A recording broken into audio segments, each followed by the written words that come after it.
Leyes de los gases.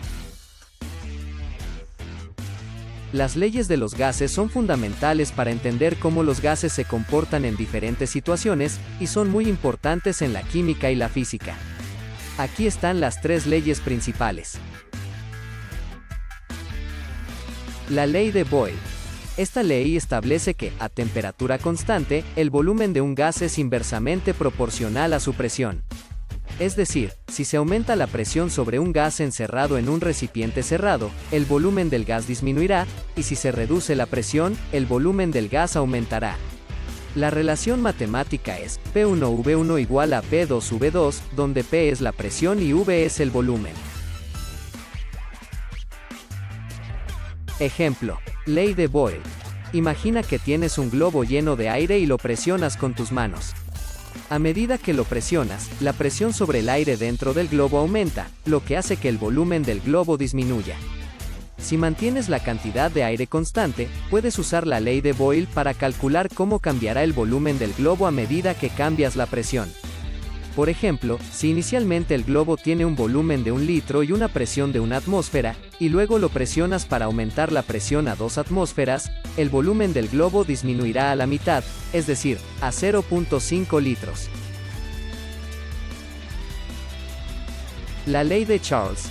Esta ley establece que, a presión constante, el volumen de un gas es directamente proporcional a su temperatura absoluta, medida en grados Kelvin. Es decir, si se aumenta la temperatura de un gas a presión constante, su volumen aumentará, y si se reduce la temperatura, su volumen disminuirá.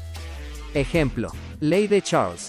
Supongamos que tienes un globo lleno de helio a una temperatura de 273 K, 0 grados Celsius, y un volumen de 1 litro. Si calientas el globo a una temperatura de 373 K, 100 grados Celsius, mientras mantienes la presión constante, la ley de Charles te permite calcular cómo cambiará el volumen del globo. Si la temperatura aumenta en un 36%, el volumen del globo también aumentará en un 36%, es decir, a 1.36 litros. Esta ley establece que, a volumen constante, la presión de un gas es directamente proporcional a su temperatura absoluta. Es decir, si se aumenta la temperatura de un gas encerrado en un recipiente, con un volumen constante, su presión aumentará, y si se reduce la temperatura, su presión disminuirá. Su expresión matemática será P1 es AT1, como P2 es AT2. Ejemplo. Ley de Gay-Lussac. Imagina que tienes un globo lleno de gas a una temperatura de 273 K, 0 grados Celsius, y una presión de 1 atmósfera. Si calientas el globo a una temperatura de 373 K, 100 grados Celsius, mientras mantienes el volumen constante, la ley de Gay-Lussac te permite calcular cómo cambiará la presión del gas. La presión aumentará en un 36%, es decir, a 1.36 atmósferas. Hay una cuarta ley, llamada la ley de Avogadro, que establece que, a temperatura y presión constantes, el volumen de un gas es proporcional al número de moles de gas presente. Es decir, si se duplica la cantidad de gas en un recipiente, el volumen del gas también se duplicará. La expresión matemática de esta ley será V1 sobre N1 igual a V2 sobre N2. Ejemplo. Supongamos que tienes dos globos idénticos, uno lleno de helio y el otro lleno de hidrógeno.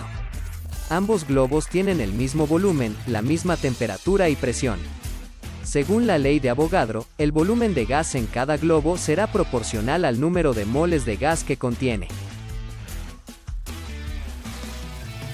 Ahora, supongamos que el globo de helio contiene 2 moles de helio, mientras que el globo de hidrógeno contiene 2 moles de hidrógeno. Debido a que cada globo tiene la misma cantidad de gas, según la ley de Avogadro, los volúmenes de los dos globos deben ser iguales. Esto significa que el globo de hidrógeno debe tener aproximadamente 1/8 del peso del globo de helio, ya que la masa molar del helio es aproximadamente 8 veces mayor que la del hidrógeno. De esta forma, podemos ver que la ley de Avogadro se puede usar para comparar la cantidad de gas en diferentes muestras de gases a través del volumen, independientemente del tipo de gas presente. Estas leyes se pueden combinar para formar la ecuación de estado del gas ideal, que describe el comportamiento de los gases en condiciones ideales. La ecuación es PV igual a nRT, donde P es la presión, V es el volumen, N es el número de moles, R es la constante de los gases ideales y T es la temperatura absoluta.